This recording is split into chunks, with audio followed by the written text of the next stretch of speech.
Indigno de ser humano. Primer cuaderno de notas. Mi vida ha estado llena de vergüenza. La verdad es que no tengo la más remota idea de lo que es vivir como un ser humano. Como nací en provincias, en Tohoku, la primera vez que vi un tren ya era bastante mayor. Me dediqué a subir y bajar, una y otra vez, el puente elevado de la estación, sin que se me ocurriera que lo habían construido para cruzar las vías. Me parecía que su función era dotar a la estación de un lugar de diversión de tipo occidental. Eso pensé durante mucho tiempo. Me lo pasaba estupendamente subiendo y bajando el puente, que era para mí una diversión de lo más elegante y el mejor servicio que ofrecía la compañía de ferrocarriles. Cuando me enteré de que no era más que un medio para que los viajeros cruzaran al otro lado, mi interés se desvaneció. También, cuando de pequeño había visto ilustraciones del metro, pensaba que era un juego la mar de entretenido y no me cabía en la cabeza que solo sirviera para transportar personas. Yo era un niño enfermizo, que con frecuencia debía guardar cama. Cuando me tocaba estar acostado, solía pensar en lo aburridos que eran los estampados de las fundas de los edredones y las almohadas. Hasta los 20 años no supe que estas fundas tenían solo un uso práctico y me desmoralizó lo sombría que era el alma humana. Nunca pasé hambre. No quiero decir con esto que me criara en una familia próspera, no tengo una intención tan estúpida. Me refiero a que nunca conocí la sensación de hambre. Parece una expresión un poco rara, pero aunque tuviera hambre no me daba cuenta. Cuando volvía del colegio, la gente de casa daba por supuesto que tendría mucho apetito. Ya de más mayor, en la escuela secundaria, recuerdo que me ofrecían jalea de soja, bizcocho o pan, organizando un revuelo. Dejándome llevar por mi tendencia a complacer, balbuceaba que tenía hambre y me tragaba 10 dulces de jalea de soja, preguntándome sin entender cómo sería la sensación de tener hambre. Por supuesto, como bastante, pero no recuerdo haberlo hecho nunca por hambre. Me gusta comer cosas especiales y lujosas. Cuando estoy invitado, me lo como casi todo, aunque me cueste un esfuerzo. En realidad, de pequeño los momentos más duros del día eran las comidas. En mi casa, en provincias, toda la familia, éramos unos 10, comía junta, con nuestras mesillas individuales alineadas en 2 hileras paralelas frente a frente. Como yo era el último hermano, me tocaba el asiento de menor rango. En la semipenumbra de la sala y en silencio total, almorzaban y hacían las demás comidas unas 10 personas. Esto siempre me produjo una sensación de frío. Debido a que éramos una familia tradicional de campo, los platos de acompañamiento siempre eran de lo más austero, y no cabía esperar nada especial ni lujoso. Con el paso del tiempo, creció mi horror por las horas de las comidas. Sentado en el peor lugar de esa habitación oscura y temblando de frío, empujaba boca adentro un pequeño bocado tras otro mientras me preguntaba por qué las personas tenían que comer 3 veces al día. Todos comían con la mayor seriedad.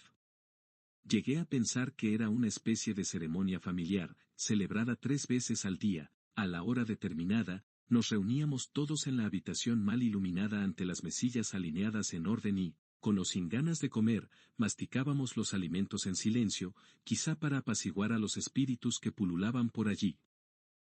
Suele decirse que si no se come, se muere, pero a mis oídos esto suena como una intimidación maligna. Esta superstición, hasta ahora no he dejado de pensar que de eso se trate, siempre me produce inquietud y temor. Si las personas no comen, mueren, y por lo tanto están obligadas a trabajar para comer. Para mí, no había nada que sonase más difícil de entender y más amenazador que esas palabras. Podría decirse que todavía no he comprendido lo que mantiene vivo al ser humano. Por lo que parece, mi concepto de la felicidad está en completo desacuerdo con el del resto de las personas, y la intranquilidad que genera me hace dar vueltas y gemir por las noches en mi cama. Incluso ha llegado a afectarme la razón. Me pregunto si soy feliz. Desde pequeño me han dicho muchas veces que soy afortunado, pero mis recuerdos son de haber vivido en el infierno. Esos que me tildaron de dichoso, al contrario, parecen haber sido incomparablemente más felices que yo. He pasado por tantos infortunios que uno solo de ellos podría terminar más que de sobra con la vida de cualquiera. Hasta eso he llegado a pensar. La verdad es que no puedo comprender ni imaginar la índole o grado del sufrimiento de los demás. Quizá los sufrimientos de tipo práctico, que puedan mitigarse con una comida, tienen solución y por eso mismo sean los menos dolorosos. O puede tratarse de un infierno eterno en llamas que supere mi larga lista de sufrimientos, pero esto los hace todavía más incomprensibles para mí. Más, si pueden seguir viviendo sin matar o volverse locos, interesados por los partidos políticos y sin perder la esperanza, ¿se puede llamar a esto sufrimiento? Con su egoísmo, convencidos de que así deben ser las cosas, sin haber dudado jamás de sí mismos. Si este es el caso, el sufrimiento es muy llevadero. Quizá así sea el ser humano, y esto es lo máximo que podamos esperar de él. No lo sé. Después de dormir profundamente, supongo que se levantarán refrescados. ¿Qué sueños tendrán? ¿Qué pensarán cuando caminan por la calle? ¿En dinero? No puede ser solo esto. Creo recordar haber oído la teoría de que el ser humano vive para comer, pero nunca he escuchado a nadie decir que viviera para ganar dinero. Desde luego que no. Pero en ciertas circunstancias. No, tampoco lo entiendo. Cuanto más pienso, menos entiendo. Me persigue la inquietud y el miedo de sentirme diferente a todos. Casi no puedo conversar con los que me rodean. No sé qué decir, ni cómo decirlo. Así es como se me ocurrieron las bufonadas. Era mi última posibilidad de ganarme el afecto de las personas. Pese a que temía tanto a la gente, al parecer era incapaz de renunciar a ella. Y esas bufonadas fueron la única línea que me unía a los demás. Mientras que en la superficie mostraba siempre un rostro sonriente, por dentro mantenía una lucha desesperada, que no daba fruto más que en el 1 por 1000, para ofrecer ese agasajo. Desde pequeño, ni siquiera tenía la menor idea de los sufrimientos de mi propia familia o de lo que pensaba. Solo estaba bien al corriente de mis propios miedos y malestares. En algún momento, me convertí en un niño que nunca podía decir la verdad. En las fotos familiares, todos ponían unas caras de lo más serias. Es extraño, tan solo yo aparecía sonriente. Era una más de mis habituales bufonadas infantiles. Nunca respondí a ninguna reprimenda de mi familia. Estaba convencido de que era la voz de los dioses que me llegaba desde tiempos ancestrales. Al escucharla, sentía que iba a perder la razón, y, por supuesto, no estaba en condiciones de contestar, ni mucho menos. Esas voces me parecían, la verdad, procedente de muchos siglos atrás. Y como yo no tenía la menor idea de cómo actuar respecto a esa verdad, comencé a pensar que no me era posible vivir con otros seres humanos. Por eso, no podía discutir ni defenderme. Cuando alguien decía algo desagradable de mí, me parecía que estaba cometiendo un craso error. Sin embargo, siempre recibía esos ataques en silencio, aunque, por dentro, me sentía enloquecer de pánico. Desde luego, a nadie le gusta que le critiquen o se enojen con él. Por lo general, las personas no muestran lo terribles que son. Pero son como una vaca pastando tranquila que, de repente, levanta la cola y descarga un latigazo sobre el tábano. Basta que se dé la ocasión para que muestren su horrenda naturaleza. Recuerdo que se me llegaba a erizar el cabello de terror al pensar en que este carácter innato es una condición esencial para que el ser humano sobreviva. Al pensarlo, perdía cualquier esperanza sobre la humanidad.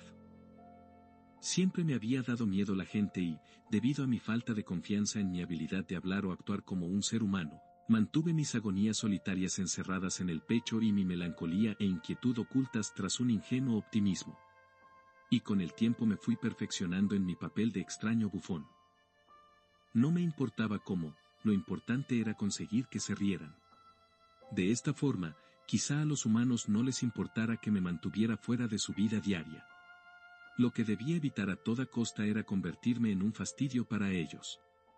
Debía ser como la nada, el viento, el cielo. En mi desesperación, no solo me dedicaba a hacer reír a mi familia sino también a los sirvientes, que temía aún más porque me resultaban incomprensibles. Cierta vez, en pleno verano, me paseé por los pasillos supuestamente ataviado con un suéter rojo bajo mi ligero kimono y todos se murieron de risa.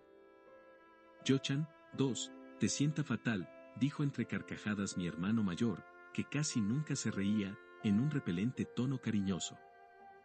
Incluso yo no soy tan insensible al frío y al calor como para ponerme un suéter en los de barra diagonalas más calurosos. Me había puesto unas polainas de mi hermana menor, de modo que asomasen por las mangas del kimono y pareciera que llevara un suéter. Mi padre solía viajar a Tokio por negocios con tal frecuencia que hasta tenía una residencia en Sakurahicho, en el barrio de Ueno. Solía pasar más de medio mes en esa casa y cuando regresaba traía un montón de regalos para la familia y los parientes. Era algo que le encantaba hacer. Cierta noche, antes de partir a Tokio, nos reunió a todos los niños en la sala de visitas y, entre sonrisas, nos preguntó a cada uno qué queríamos que nos trajera, anotándose la respuesta en la agenda. No era habitual que fuese tan afectuoso con nosotros. ¿Y tú, Yoso?, preguntó. Yo me quedé balbuceando y no pude responder.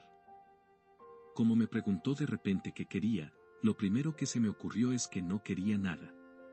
Me pasó por la cabeza que tanto daba, de todas maneras, nada me causaría alegría. Pero, al mismo tiempo, no era capaz de rechazar algo que me ofrecieran por más contrario que fuese a mis propios gustos. Cuando algo no me gustaba, no podía decirlo a las claras, y cuando algo me gustaba, lo aceptaba con timidez, como si fuera un ladrón, con expresión de disgusto, presa de un terror indescriptible. En suma, que no podía elegir entre dos alternativas. Esta fue una de mis características que, más adelante, se convirtió en la principal causa de mi vida vergonzosa. Mientras estaba allí, callado y vacilante, mi padre pareció un poco disgustado. Podría ser un libro, ¿no? O si no una máscara de león, de las que se usan para las danzas de Año Nuevo. En las tiendas de Asakusa venden unas para niño a precios razonables. ¿No quieres una? Me preguntó si quería algo, mas no supe qué decir. Ni me salió ninguna respuesta graciosa. El bufón había fracasado. Estaría bien un libro, ¿no? Intervino mi hermano con la expresión seria. Ah, sí, dijo mi padre con la ilusión totalmente desvanecida del rostro y cerró bruscamente la agenda sin tomarse la molestia de anotar nada. Vaya desastre.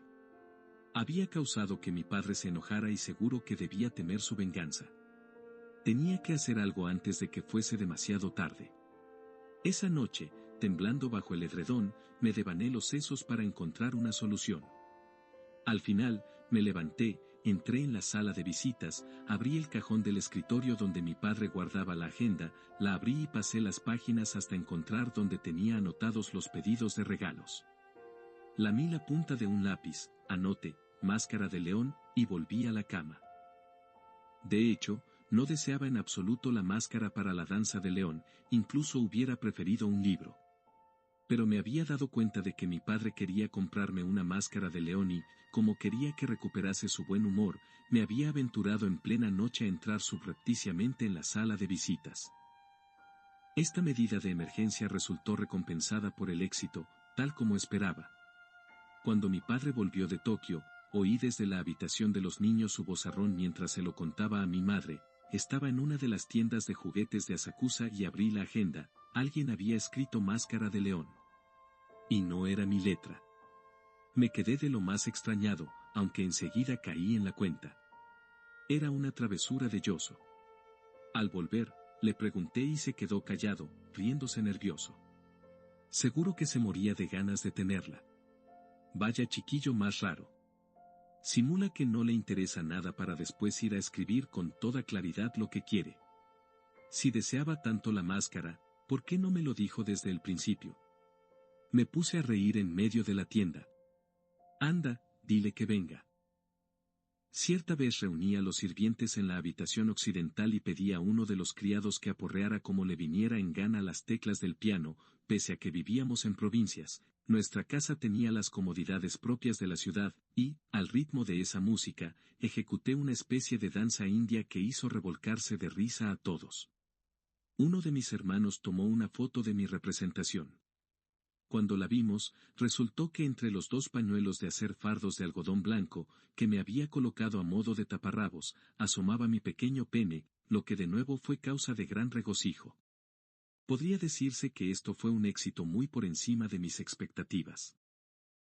Por aquel entonces, estaba suscrito a una decena de revistas infantiles mensuales y, además, solía encargar de Tokio toda clase de libros. Me convertí en un entusiasta del Dr. Mencharakuchara y del Dr. Nanjamonja, y conocí historias espeluznantes, aventuras, cuentos cómicos y cancioncillas de Edo, que representaba con la mayor seriedad, causando que todos en casa se murieran de risa. ¿Pero y la escuela? Parecía que me estaba ganando el respeto de todos. Aunque el hecho de que me respetaran me causaba un cierto pánico. Mi idea de alguien respetado consistía en una persona que había logrado engañar casi a la perfección a los demás, pero que, al ser visto por un ser omnisciente e omnipotente, era humillado en una vergüenza peor que la muerte. Incluso si engañase a los seres humanos para que me respetaran, alguno de ellos se daría cuenta, y cuando les contara a los demás el engaño, entonces la ira de los humanos daría lugar a alguna horrible venganza. Solo de pensarlo se me ponían los pelos de punta. Esta fama en la escuela secundaria obedeció más que a ser hijo de una familia acomodada a que, supuestamente, tuviera talento. De pequeño era enfermizo, de manera que con frecuencia perdía un mes o dos de clases, o incluso un curso entero por estar en cama. Sin embargo, cuando estaba convaleciente e iba a la escuela en un Riquisa 6, para hacer los exámenes de fin de año, siempre sacaba las mejores notas. Cuando me sentía bien, no estudiaba en absoluto. Me pasaba las clases dibujando historietas, que en los descansos explicaba a los compañeros para hacerles reír. En las composiciones solo escribía tonterías, por lo que los maestros me llamaban la atención, aunque no conseguían enmendarme.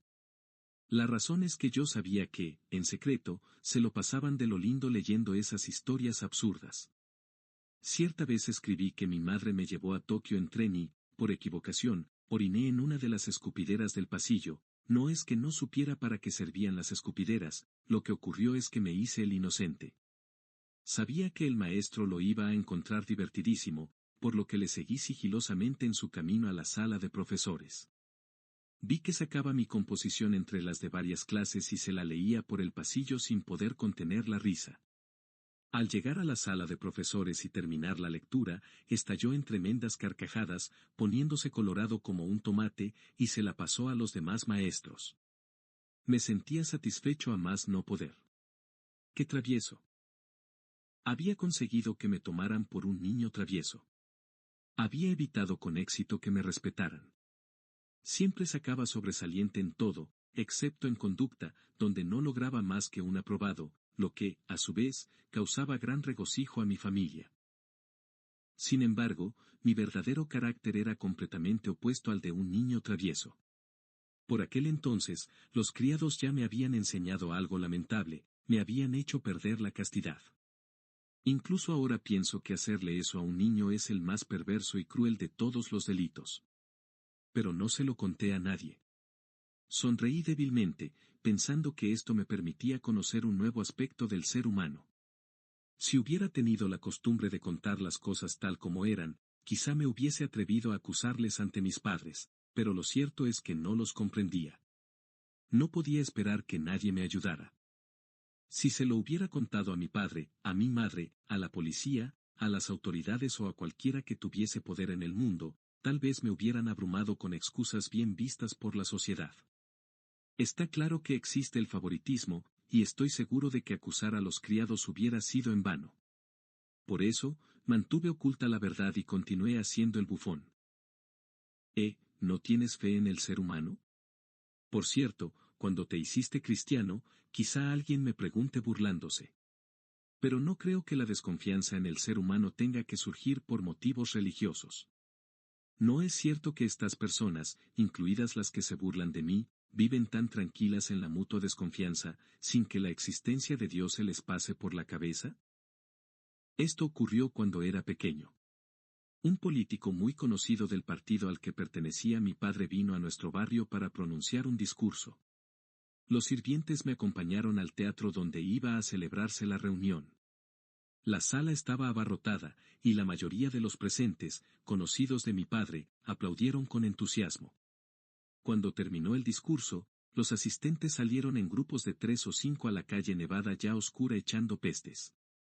Algunas voces eran de amigos particularmente cercanos a mi padre. Comentaban que mi padre había sido de lo más torpe al presentar al político y que no hubo modo de comprender el discurso de éste. Sin embargo, una vez en la sala de visitas de nuestra casa, dijeron con genuina alegría en el rostro que el discurso había sido un auténtico éxito. Cuando mi madre preguntó a los sirvientes qué tal había sido ese discurso, repusieron con la mayor frescura que había sido muy interesante, mientras que, en realidad, en el camino de vuelta no habían parado de refunfuñar, diciendo que lo más aburrido en el mundo era un discurso político. Pero esto no es más que un pequeño ejemplo. Las personas se engañan unas a otras del modo más natural y, sorprendentemente, sin resultar lastimadas. Parecen no darse ni cuenta de la superchería. Creo que su vida está llena de ejemplos nítidos, puros y claros de desconfianza. No obstante, a nadie parece preocuparle este intercambio de falsedades. Yo mismo engaño a los demás desde la mañana a la noche con mis bufonerías. No tengo el menor interés en eso que los libros de texto llaman moral. Me cuesta entender que el ser humano viva o quiera vivir con pureza, claridad y felicidad en medio de toda esta mentira mutua. Nunca me han explicado la razón de esta habilidad. Si lo hicieran, quizás me librarían del terror que siento por ellos o de mis representaciones desesperadas. O quizá también de mi enfrentamiento con ellos y del infierno que experimentaba todas las noches. En suma, no había evitado contar sobre el odioso delito de los criados debido a la desconfianza en el ser humano ni, por supuesto, al cristianismo. Creo que fue porque ellos cerraron con firmeza la cáscara de la confianza a ese pequeño yoso.